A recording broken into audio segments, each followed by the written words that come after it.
Why is backlog management important? A comprehensive backlog management practice helps to reduce task ambiguity and makes it easy to plan the next step. It saves a lot of time, keeps the developers team updated. Thus, it helps the team to set the right expectations. Product backlog management is important as it makes the entire process of product management easier. Besides making product management easy, there are other reasons why backlog management is essential.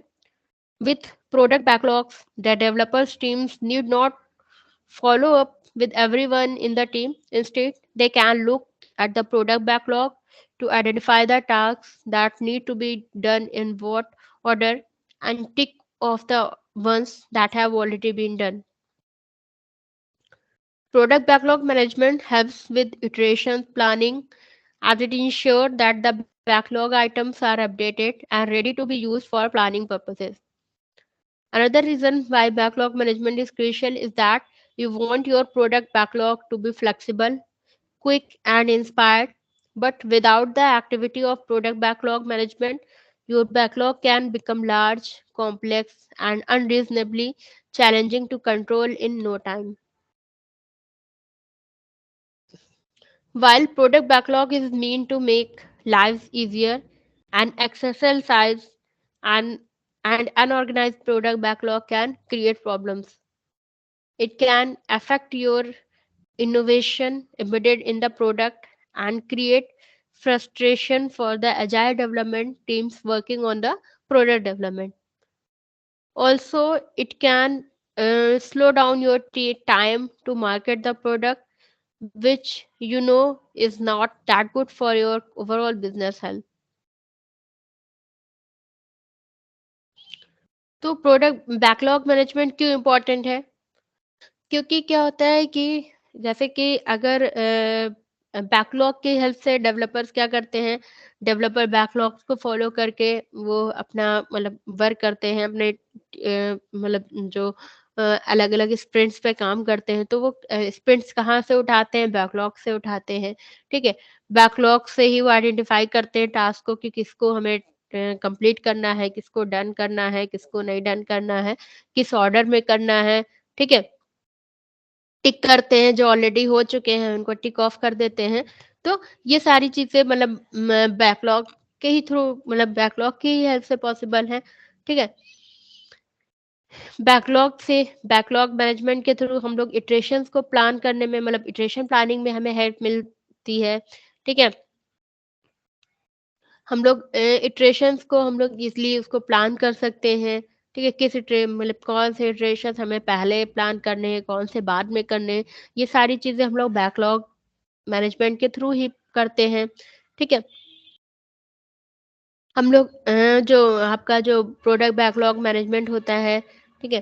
तो हम लोग backlog management के through हम लोग अगर मान लिया जैसे कि हम लोग अगर जैसे आपका जो बैकलॉग है वो बहुत ज़्यादा लार्ज होता जा रहा है, उसमें बहुत ज़्यादा आउटडेटेड स्प्रिंट्स उसमें ऐड हो गए हैं या बहुत सारे मतलब न्यू स्प्रिंट्स आपको जैसे मतलब उसमें ऐड करने हैं, कोई न्यू रिक्वायरमेंट्स आ रही हैं, तो आप क्या करते हैं उसके हिसाब से उसमें हम लोग न्यू स्प्रिंट्स को ऐड कर देते हैं, जो आउटडेटेड है उसको हटा देते हैं, मतलब उसकी बैकलॉग ग्रूमिंग करते रहते हैं। तो उससे क्या होता है कि हम लोग जो है अपने कॉस्ट की भी बचत कर लेते हैं, टाइम की भी बचत कर लेते हैं और जो प्रोडक्ट डिलीवरी होती है मतलब उसको फास्ट कर लेते हैं, ठीक है?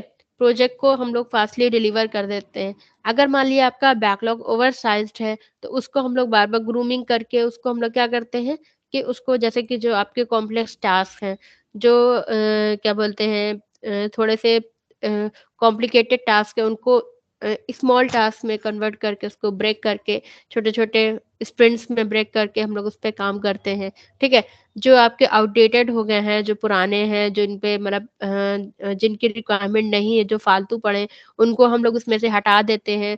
जिन अगर कोई न्यू टास्क हैं, न्यू रिक्वायरमेंट्स हैं, तो उनको हम ऐड करते हैं और फिर हम लोग बार-बार उसको एडजस्ट करते रहते हैं। बैकलॉग मैनेजमेंट के थ्रू हम लोग बार-बार मतलब उसको जो हमारी टीम होती है, मैनेजमेंट टीम उसको एडजस्ट करती रहती है अकॉर्डिंग टू देयर प्रायोरिटी हम लोग बार-बार प्रायोरिटीज़ को सेट करते रहते हैं कि कौन से स्प्रिंट्स हमारे पहले होने चाहिए, कौन से स्प्रिंट्स हमारे बाद में होने चाहिए।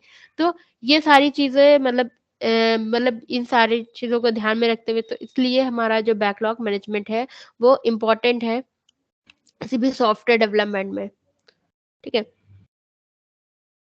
तो मतलब ओवरऑल बिज़नेस हेल्थ के लिए, ओवरऑल प्रोडक्ट डेवलपमेंट के लिए बैकलॉग मैनेजमेंट बहुत इम्पोर्टेंट रोल प्ले करता है, ठीक है? और जब हम लोग बैकलॉग मैनेजमेंट के लिए बैकलॉग मैनेजमेंट जो टीम करती है, तो बैकलॉग मैनेजमेंट जितना ज़्यादा इनोवेटिव टीम होगी, जितना ज़्यादा इनोवेशन होगा, उतनी अच्छे से हम लोग बैकलॉग बैकलॉग को मैनेज कर पाएँगे, ठीक है?